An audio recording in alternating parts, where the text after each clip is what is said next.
enfermedad renal crónica. Y en tercer lugar, porque se ha demostrado que el trasplante renal es la mejor... gracias.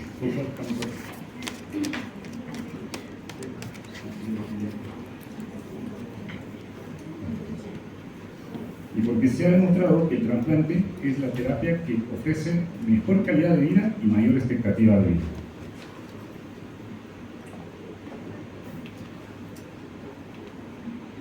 Bueno, esta imagen, que la verdad que dice mucho, vemos que es un paciente que está dializando y que conforme va dializando su tiempo se va acabando, ¿no?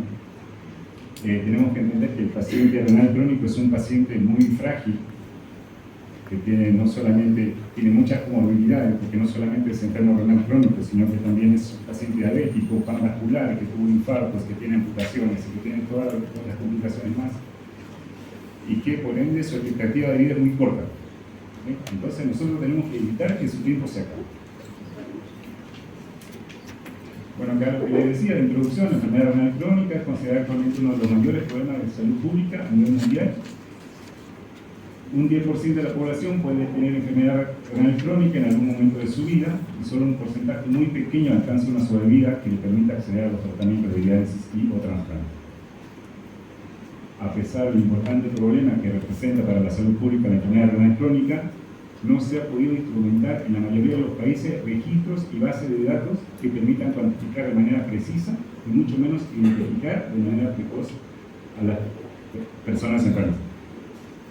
La diálisis solamente es la punta del iceberg, ¿no? O sea, vemos los pacientes que están en diálisis, pero por detrás de eso hay una infinidad de pacientes que están subdiagnosticados y que desconocen que son enfermos renales crónicos.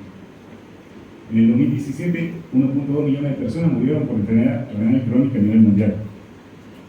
En el periodo que va desde 1990 al 2017, que son 27 años, aumentó un 41.5% la tasa global de enfermedad. Pasó de ser la 17ª causa de muerte a ser la 12ª causa de muerte. Y esto va en ascenso.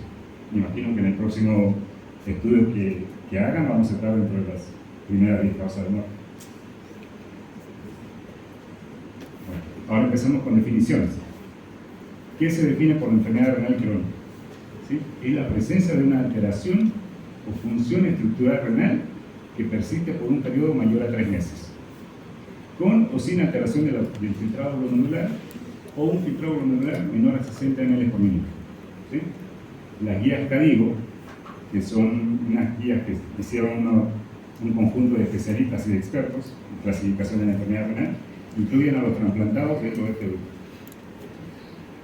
Hablemos de los marcadores de daño renal, que son generalmente los primeros que aparecen antes de presentar un deterioro de la función renal y que muchas veces pasan desapercibidos, como por ejemplo la proteinuria, la alteración en el segmento urinario, alteraciones electrolíticas u otras de origen tubular, y alteraciones histológicas y o estructurales del riñón, como por ejemplo la poliquistosis renal. Bueno, en esta tablita que no se ve muy bien, que es también de la guía CADIGO, donde especifica más o menos de lo que habíamos hablado hace rato, donde están un poco más desglosados, ¿no? Ya el riñón empieza a fallar. ¿Y cuáles son las consecuencias del fallo renal? Vamos a ver que hay anemia, uremia, hipertensión, osteodistrofia renal, cuadros de acidosis, trastornos electrolíticos, hay hipercalemias, hiperfosfatemias, hipocalcemias, y obviamente todas estas que también traen sus consecuencias y vuelven al paciente mucho más frágil de lo que ya es. Acá en la estratificación de riesgo, que también entra por la guía CADIGO del año 2012, vamos a ver cómo se clasifica la enfermedad renal crónica.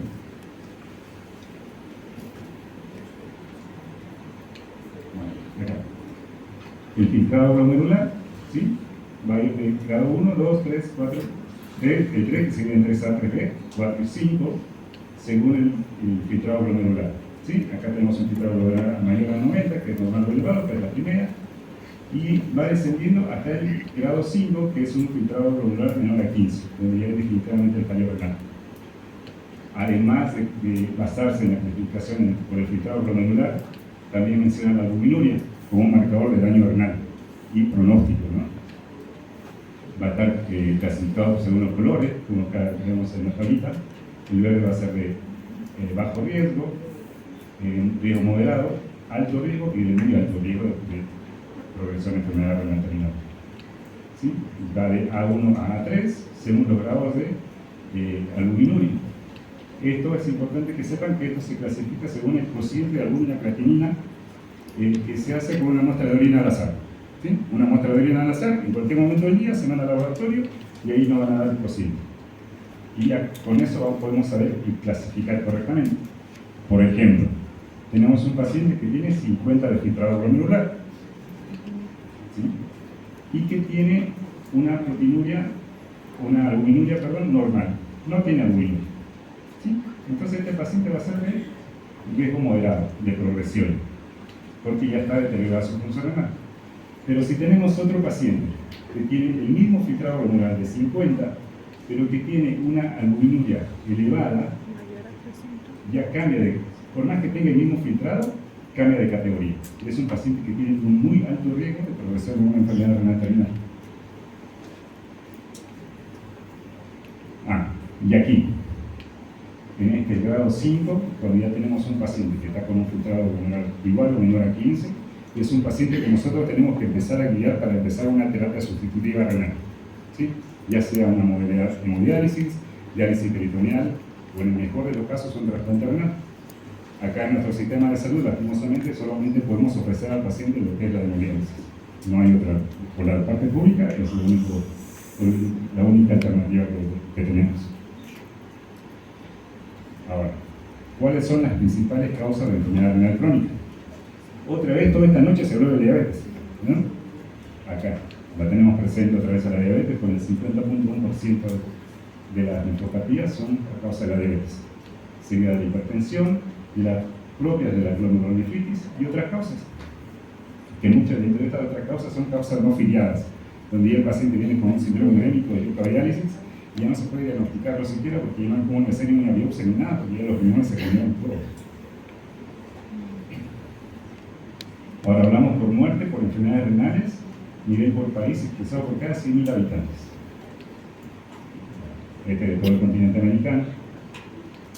Nosotros, Bolivia, ocupamos el tercer lugar con la más alta mortalidad de pacientes por enfermedad renal crónica. Tenemos 55.8% por cada 100.000 habitantes que mueren. Y esto va cuesta arriba, ¿no? Los mejores de la región tenemos acá Brasil, Colombia, Chile, Perú y Argentina. Bueno, acá les había hablado sobre las terapias sustitutivas renales que tenemos, que está la diálisis peritoneal, la hemodiálisis y el trasplante renal. Bueno, esta tabla está hecha en nuestro país, ¿sí? Una población de enfermedad renal crónica según grupo etario y sexo, que va del año 2018 a 2021.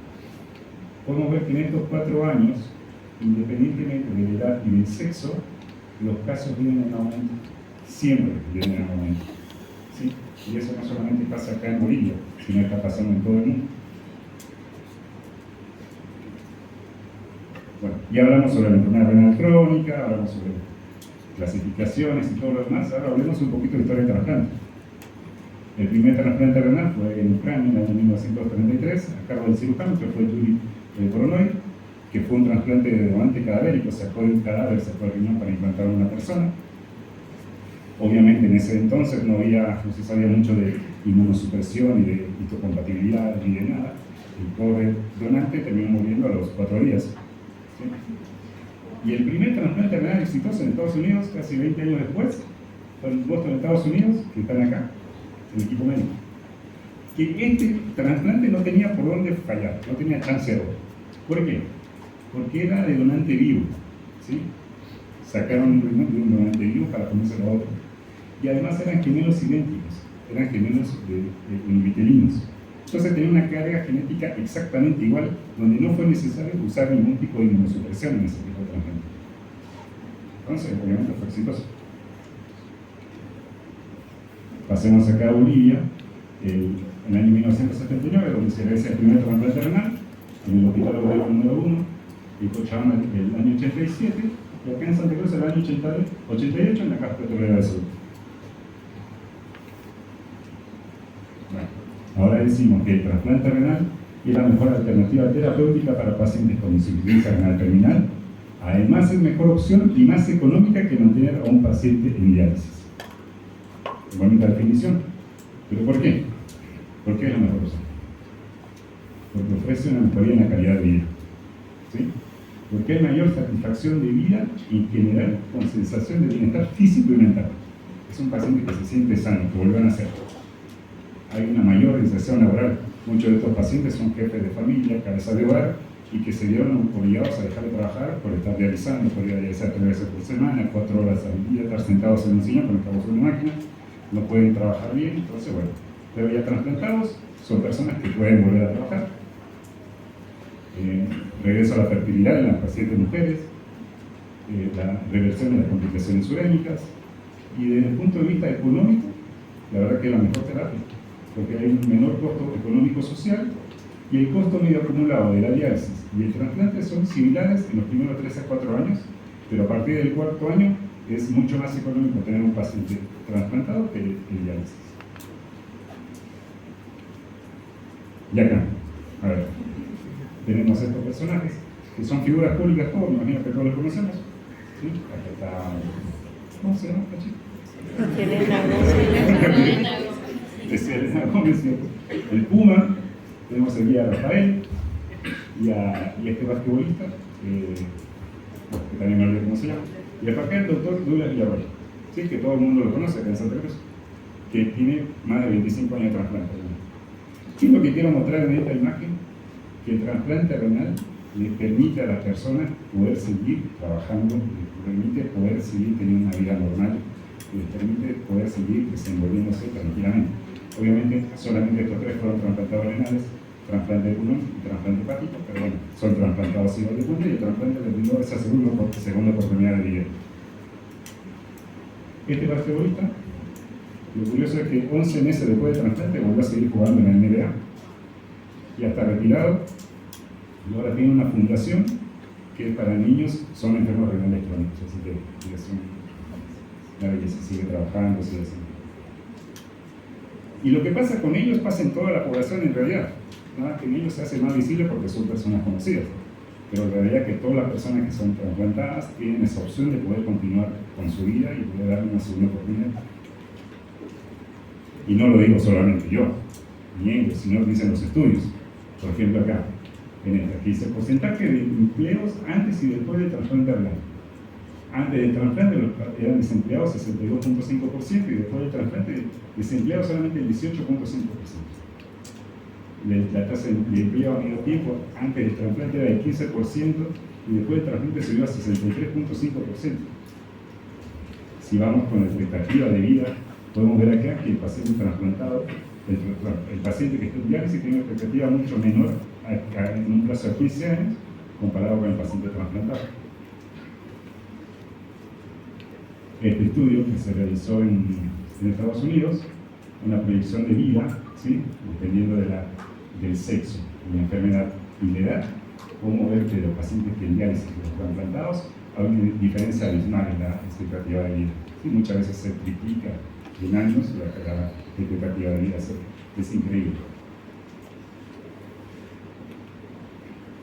Este otro estudio que se realizó en Europa, comparado con la expectativa de vida con la población general, la población general son estos puntitos y los pacientes en diálisis son estos otros verdecitos.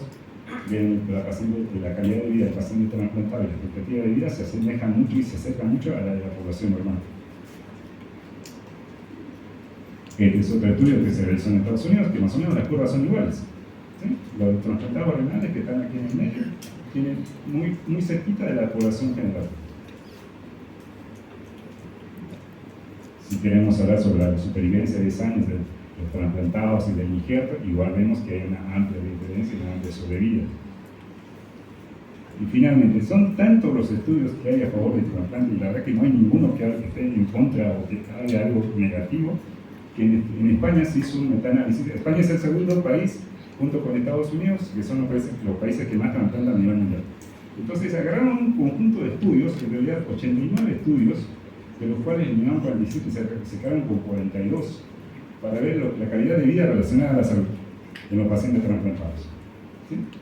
¿A qué conclusiones llegaron? Dice, respecto a los cambios y la calidad de vida relacionada a la salud que tienen los beneficiarios de trasplante renal en comparación con el periodo anterior, ya sea de diálisis peritoneal, se ha encontrado una mejoría en la calidad de vida relacionada a la salud en todas sus dimensiones, absolutamente en todas. En ese estudio fueron, para hacer este estudio, de acá de Latinoamérica estuvieron estudios de Brasil, Argentina y Colombia. Después se va de Japón, de Estados Unidos, de Dinamarca, de toda parte del mundo. Bueno, ¿y cómo andamos en casa? ¿Cómo va a estar el trasplante en América Latina? En Uruguay, Brasil y Argentina, que son los que llevan una amplia delantera comparado con el resto. Bolivia, que está en el penúltimo lugar, solamente por encima de Venezuela. Bueno, y ya hablamos de todo lo bueno que era el trasplante, pero pasemos a definir lo que es trasplante. Trasplante es tratamiento médico que consiste en sustituir órganos o tejidos de una persona enferma por los de un donante. ¿Sí? ¿Cuántos tipos de trasplante hay? Autólogo, trasplante. El autólogo, el ejemplo más fácil y sencillo es el trasplante capilar, donde una sola persona es el donante y el receptor a la vez. ¿Se acuerdan del trasplante exitoso que hubo en Estados Unidos? Bueno, era un solo trasplante. ¿Sí? El donante es genéticamente idéntico al receptor, que en Estados Unidos. El homotrasplante, que el donante y el receptor son genéticamente diferentes. El xenotrasplante, donde el donante y el receptor son especies filogenéticamente diferentes. Esto todavía está en estudio. No sé si vieron en alguna noticia o en algún artículo o algo que están poniendo válvulas de animales a personas, riñones de cerdo que deben implantarse a los seres humanos, que eso todavía está en etapa de investigación y todavía no hay nada concreto. Para que haya un trasplante se necesitan dos actores principales, que van a ser uno es el donante y otro es el receptor. Si hablamos de donante es toda aquella persona que cede células, tejidos u órganos a otra persona que los necesite. En medicina, esa es la definición de donante. Va a haber donante vivo y donante cadavérico. ¿Sí? Y el donante vivo a su vez se va a subdividir en dos grupos, que es uno de donación directa, donde hay una relación o un vínculo afectivo entre el donante y el receptor. ¿Sí? Puede ser relacionado, y en el relacionado siempre hay genética de por medio. Puede ser el hermano, el tío, el padre, el hijo, tiene que ser de familia. Y el no relacionado puede ser un familiar o no familiar, por decir, la esposa, el esposo, el mejor amigo, el compadre, suegro, no creo, pero bueno. Y la donación indirecta, donde no hay relación entre donante y receptor, y estos no se tienen que llegar a conocer, no se pueden conocer. ¿Sí? En bioética, el donante y el receptor, en este tipo de trasplante, no se pueden llegar a conocer. ¿Cuáles son los tipos? El trasplante altruista. ¿Cuál es el altruista? Como su nombre lo dice, yo soy un altruista, quiero donar mi riñón a alguien que lo necesite. Voy y digo, al CEDES, me presento y digo, quiero donar mi riñón a una persona que lo necesite. Perfecto, buscan un paciente que esté en lista de espera, el más compatible conmigo, lo opero, nunca lo llevo a conocer, él no sabe quién está donando el riñón, y listo, yo me voy feliz a mi casa sabiendo que hice un acto altruista. El intercambio con lista de espera. Por ejemplo, yo soy un paciente que necesita un trasplante renal, tengo a mi esposa, por decir que ella quería ser mi donante, pero que no somos compatibles. Entonces, ¿qué es lo que se hace? Mi esposa va a donar su riñón a un paciente que esté en lista de espera, a cambio de que cuando aparezca un donante, tenga yo la preferencia de recibir ese riñón. ¿Sí? Ese es el intercambio con el El trasplante cruzado es este. Más o menos es lo mismo que la lista de espera, pero con dos parejas. ¿Sí? Son dos parejas que no son compatibles entre ellos, pero que se trasplantan así. Donante receptor, donante receptor. Y pasemos al donante cadavérico. Sí, pueden ser de dos tipos. El donante estándar y el expandido. ¿Cuál es el donante expandido? El donante expandido es todo aquel donante mayor de 60 años. Punto. No me interesa más nada. Tiene 60 años cumplidos y 2 semanas, expandido. O, caso contrario, que tenga entre 50 y 59 años o 2 o más de estas comorbilidades. ¿Cuáles son? Que sea hipertenso, que tenga una creatinina basal de 1,5 y que su causa de muerte haya sido por ACV. Y el donante estándar, obviamente, es todo lo contrario. Es todo aquel paciente que tenga menos de 59 años, independientemente que tenga uno de estos comorbilidades. Aquel dibujito que te donante cada vez que recibe cada uno de sus riñones a otra personas. ¿Qué es la muerte? Habíamos hablado de donante cadavérico, ¿pero qué es la muerte? Para uno será este ente que tiene un os, para los que tienen un punto de vista religioso, más o menos será esto, y para los millennials que son adictos a la tecnología será esto.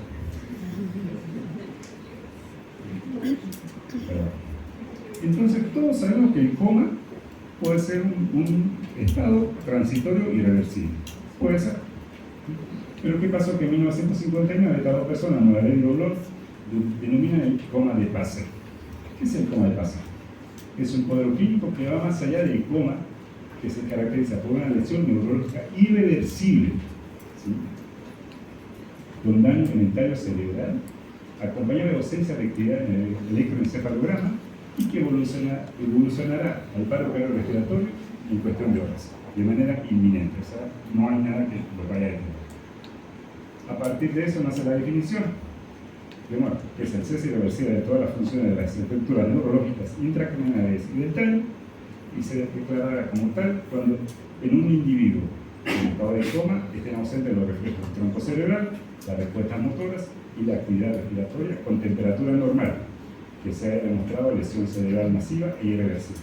Todo esto tiene que estar documentado. ¿Cuáles son los requisitos que nosotros tenemos que ver en un paciente para poder pensar que ese paciente tiene muerte cerebral? Que tenga una coma estructural, que sea de origen conocido, que sepamos que el daño neurológico que tiene es irreversible, que esté hemodinámicamente estable, que tenga una temperatura mayor a 34 grados, ventilación y oxigenación adecuada, que no tenga enfermedades metabólicas importantes y que no esté usando drogas que actúan sobre el sistema nervioso central, que no puedan alterar sus sensorios, su grado dentro de las causas de muerte encefálica. Vamos a ver hemorragia, los ACVs hemorrágicos, los traumatismos del cráneo, las hemorragias subaranoideas, los cuadros de anoxia, tumores, bueno, todas estas son las causas de muerte. Ahora hablemos de los aspectos legales, porque todo esto detrás de todo esto también una parte legal donde el gobierno está involucrado. Acá en Bolivia, el Decreto Supremo 1115 del 21 de diciembre de 2011, que dice aparte referente al trasplante. Dice, en el artículo 10, que la voluntad de una persona viva de donar órganos, células o tejidos, una vez fallecida, debe constar expresamente en un carnet único nacional. O sea que si yo quiero ser donante cuando me muera, tengo que ir inscribir al CEDES y me tienen que dar un carnetcito. A diferencia de otros países, ¿qué es lo que pasa, por ejemplo, en Argentina? Que todos son donantes, excepto el que haya dicho en vida que no quiere ser donante. Es al revés. Así que, bueno. En el artículo 11 dice que el diagnóstico será certificado por un equipo médico especializado, formado por al menos el neurólogo del neurocirujano y el médico tratante. ¿Sí? Acá los que estén haciendo la residencia, los futuros médicos que vayan a trabajar en áreas de terapia intensiva o de emergencia, que son los primeros que tienen que notificar esto, van a formar parte para poder dar el diagnóstico de muerte encefálica. Artículo 2. El familiar legalmente autorizado deberá firmar el formulario de autorización de donación de órganos. En el artículo 13 se mantendrá en reserva la identidad del donante y el receptor. ¿Alguien cree por qué es necesario esto? Mantener en reserva la identidad, no saber a quién va a ir el riñón, ni quién lo va a recibir, ni de dónde viene. ¿Alguien tiene algún idea? Dinero. Uno, pues por el tema, puede haber, y se ha visto que ha habido casos de extorsión, ¿sí?, o obsesión. Entonces, se puede crear la figura de que, como sé que el riñón de mi familiar fue a parar a otro, lo recibió fulano de tal, puede ser que tal vez yo en un futuro vaya y quiera extorsionar a la familia, a decirle que me dé algo de dinero porque mi riñón le salvó a su familia. ¿Sí? Esa es una causa. Otra causa es que, por ejemplo, puede pasar de que yo creo que una parte de mi ser querido que falleció, que está viviendo en otra persona y que quiera verlo, quiera visitarlo, quiera pensar que él está viviendo en otra persona y todo eso. Entonces, por eso se prefiere que no se conozca y nadie sepa de dónde vienen ni a dónde van nosotros. Después, dice, el potencial donante será sometido a evaluación médica, social y laboratorial. La parte social con la parte de psicología y servicio social, que son los que van a hablar y van a tratar de convencer a la familia del paciente que está con muerte encefálica para que se puedan hacer la donación de órganos. Y el personal de salud está en obligación de notificar de forma inmediata la existencia de pacientes con muerte encefálica. ¿Sí? Es obligatorio. Continuamos con los legales, acá que habla sobre el Ministerio de Salud y Deportes, sobre el manual de trasplante renal. Hay un criterio clínico para el diagnóstico de muerte encefálica, que más o menos son los mismos que los requisitos que ya digo hace rato, que dice la ausencia de drogas sedativas, paralizantes o tóxicas, ausencia de grandes fluidos electrolíticos, ausencia de hipotermia profunda, ausencia de funciones cerebrales, coma etiología conocida, ausencia de movimientos voluntarios, ausencia de reflejo cerebral y determinado positivo. Entonces desglosemos esto un poquito. ¿Qué dice el coma de etiología conocida? La causa del coma debe estar definida y ser resultante de la lesión cerebral, demostrada y confirmada por exámenes complementarios. Tiene que estar documentado y se tiene que saber por qué el paciente está con muerte encefálica. La ausencia de movimientos involuntarios, ¿sí? La ausencia de respuestas de estímulos dolorosos, sonoro y lumínico tienen que estar presentes, por lo menos esperar 6 horas, ¿sí? De que el paciente pensemos que está con muerte encefálica para poderlo cesar. La ausencia de reflejo del tronco, como el pupilar, el corneal, el tubo cefálico, el tubo vestibular, todos y del vómito tienen que estar abolidos todos, no hay ninguno que tiene que estar presente. Y la positividad del test de apnea, ¿sí? Para confirmar la ausencia de movimientos respiratorios, luego estimulación de los centros vulvares por la hipercapnia. ¿Cómo se realiza este test? Dice que hay que estabilizar la PSO2 del paciente, el PSO2 arterial en 40 mililitros de mercurio, se oxigena al 100% por 10 minutos, luego se desconecta el respirador y se mantiene con un tubo endotraqueal cada 2 a 6 litros por minuto, y se observa la presencia de movimientos respiratorios por 10 minutos y luego se realiza un nuevo escabasio básico, o sea, un nuevo gasometría. ¿Cuándo va a ser positivo? Cuando la PSO2 vaya a 50 mililitros de mercurio sin la presencia de movimientos respiratorios.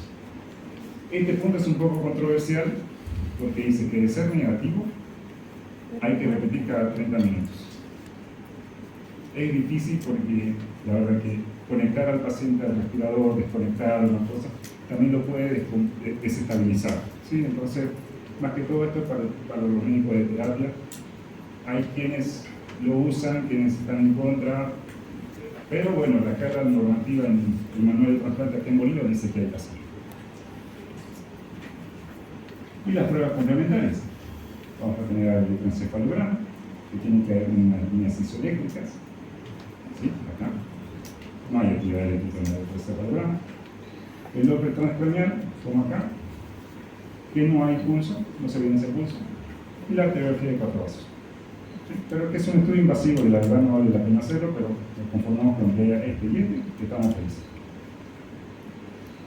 Ahora esto sí es para lo clínico, para los que van a trabajar, para los internistas, los que van a trabajar en terapia intensiva. Miren lo bonito que dice. El éxito del trasplante renal depende en gran medida de un manejo clínico adecuado del potencial donante en muerte cerebral, optimizando y manteniendo la función de los riñones a ser trasplantados hasta el momento de la ablación y del implante. Este manejo clínico adecuado implica cuidados en la asistencia de la función respiratoria, hemodinámica, técnica, metabólica y renal.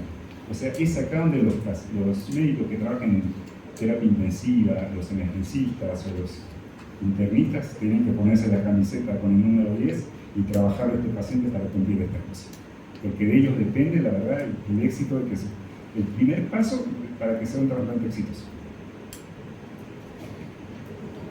Entonces hablamos de asistencia hemodinámica. ¿Qué tiene que hacer acá el médico tratante que está a cargo del paciente? Control de la arteria y monitorización cardíaca, ¿sí? Se sugiere que tenga una presión arterial sistólica mayor a 100 y de ser necesario medir la presión intraarterial a través del TAMS. La presión venosa central y la presión capilar pulmonar son herramientas adicionales importantes. Esto nos va a dar una pauta muy importante sobre el nivel de volumen del paciente, ¿sí? La presión venosa central es de 5 y 15 centímetros de agua. En hipotensión, administrar volumen y drogas vasoactivas según requerimiento. No se puede dejar a un paciente hipotenso que esté con depletado de volumen, nunca. La asistencia técnica, que garantizar que tenga una temperatura corporal mayor a 35 grados centígrados. La corrección de disturbios y de electrolíticos, especialmente la diabetes insípida. Como hay un cuadro de muerte cerebral, ya no se va a producir la ADH. Entonces, ¿qué va a pasar? Este paciente que está con muerte cerebral se va a tornar poliúrico. Es un paciente que va a orinar 4 o 5 litros al día. Entonces, como se está poliúrico, entonces ¿qué va a haber? Hipocalemia, hipovolemia, porque se está deshidratando un montón, y hipernatremia por la deshidratación. Entonces, por eso justamente es necesario controlar la presión arterial, la PVC y todo esto. Y obviamente, si es un paciente que está depletado de volumen, si está seco, no va a orinar. Entonces, ¿qué tenemos que hacer? Preservación de la función renal. Diuresis oral a través de una sonda vesical que nos garantiza de 60 a 120 ml hora de diuresis. Si tenemos esto, podemos decir que el paciente está también normovolémico, porque si estuviese depletado no nos va a orinar en esta cantidad. Y las serologías que se piden, ¿sí? Por protocolo, HIV, hepatitis B, hepatitis C, citomegalovirus, BBB, Chagas. Acá tenemos un flujograma de cómo funciona acá el tema del trasplante. Tenemos una petada de detección. Primer paso, detector. Segundo paso, notificación. La coordinación del esquema de trasplante, evaluación médica, ¿verdad? Luego pasa a la etapa 4, que es el apoyo, donde se va a confirmar y se va a dar el diagnóstico de muerte encefálica. Una vez que se haya confirmado la muerte encefálica, se va a hablar con el familiar del donante, con el paciente que está con muerte cerebral. Una vez que acepten, porque se acuerdan que tenían que firmar el tema del documento para autorizar la donación de órganos, una vez que hayan aceptado, ahí se va a pasar al siguiente paso, que es el laboratorio, serología, microbiológico y se va a empezar a estudiar la histocompatibilidad. Una vez que se tengan estos resultados, especialmente la histocompatibilidad y serológicos, se va a pasar a la lista de espera. La verdad es que acá estamos un poquito flojos porque no tenemos una lista de espera a nivel nacional. De hecho, no hay una lista de espera en la parte pública, son todas las listas de espera que están en la parte privada.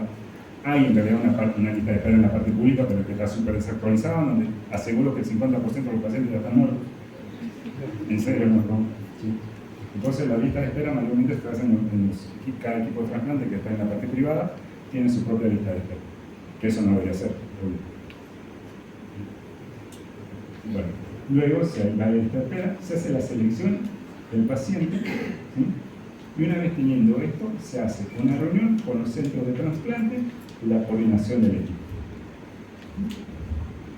Una vez ya teniendo la reunión con los equipos de trasplante y con la parte de coordinación, se va a poder llevar a cabo el trasplante y obviamente el entierro del paciente. Ahora, ¿todos pueden ser receptores? No todos pueden ser receptores. ¿Quiénes no pueden ser por nada del mundo receptores? Las contraindicaciones absolutas.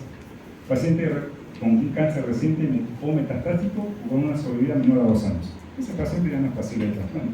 No se va a trasplantar porque le quedan, tiene 2 años de perspectiva de vida con un cáncer puesto. No, es desperdiciar un riñón. Puede ser muy frío, pero sí, es verdad. Estamos pidiendo priorizar a un paciente que tiene 2 años de vida, cuando con el mismo riñón podemos hablar de un chico joven que tiene 20 años más de vida. Una infección activa no puede recibir. Una enfermedad extrarrenal severa e irreversible. Una enfermedad psiquiátrica que impide el uso de inmunosupresión. como por ejemplo la psicosis, esquizofrenia, con la dosis alta de corticoides, terminan acabando por órganos del techo. Paciente que tenga adicciones a drogas, un paciente que se haya demostrado que tiene mala adherencia al tratamiento y seguimiento médico, no es un buen candidato a trasplante, porque un paciente, si bien mejora la expectativa de vida y todo lo que quiera, es un paciente que tiene que vivir en constante seguimiento y tiene que ser muy fiel al tratamiento. De eso depende el éxito del trasplante.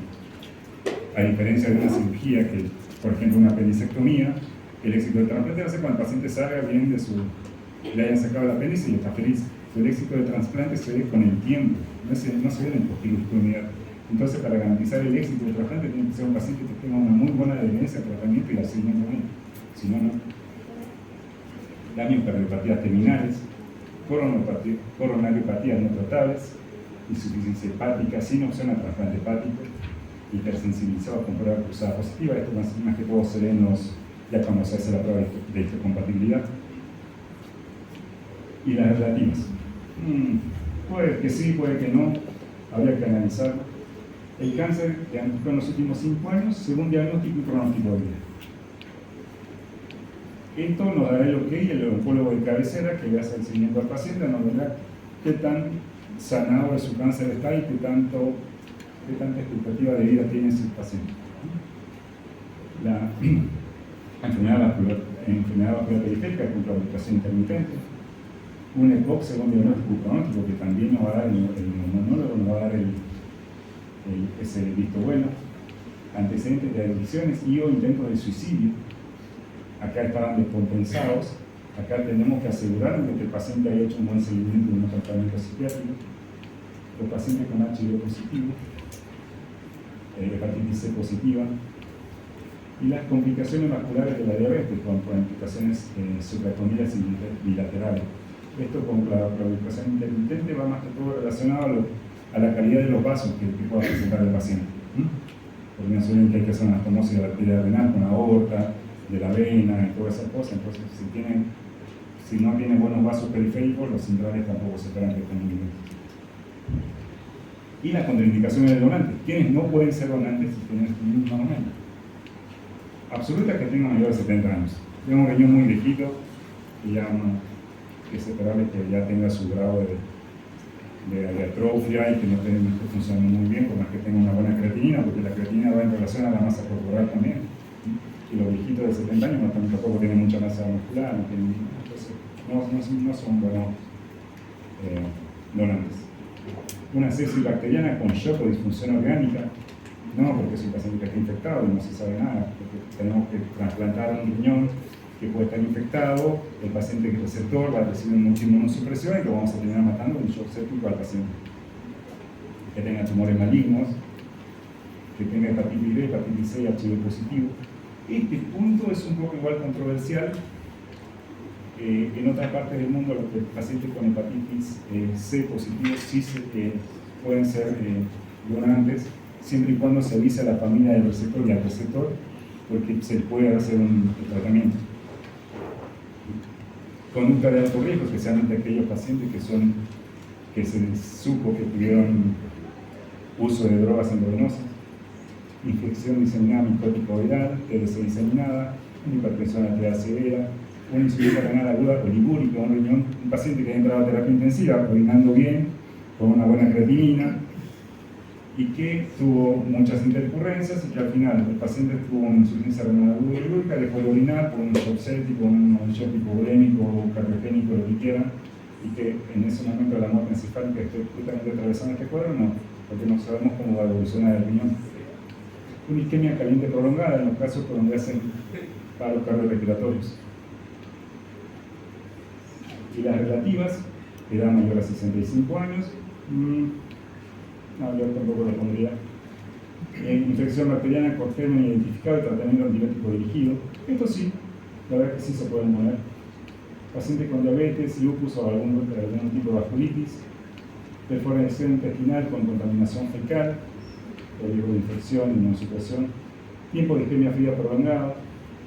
Tiempo de isquemia va desde el momento en que se hace, desde el momento de la ablación, cuando se clampean las arterias renales, para extraer al riñón, ahí desde ese momento se anota la hora cronometrada con hora, minuto y segundo, hasta el momento en que se piense que va a implantar el riñón.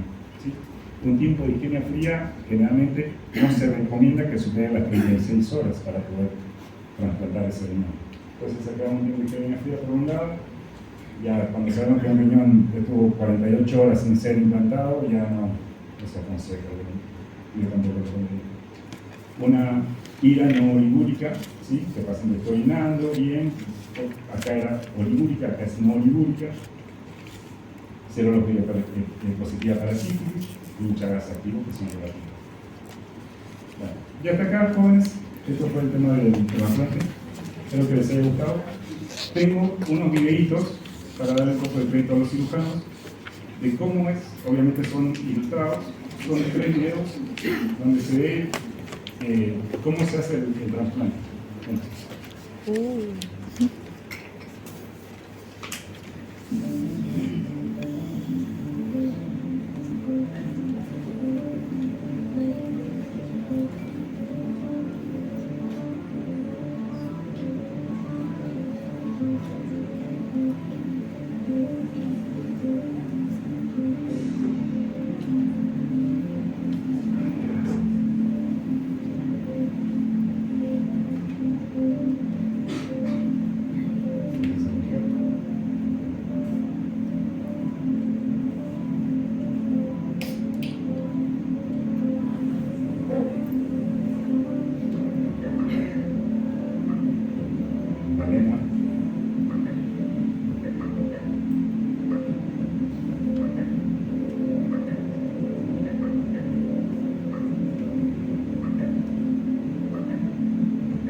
¿Vieron cómo se dio la gotita de orina? ¿Pudieron ver? El riñón empezó a funcionar en el canto.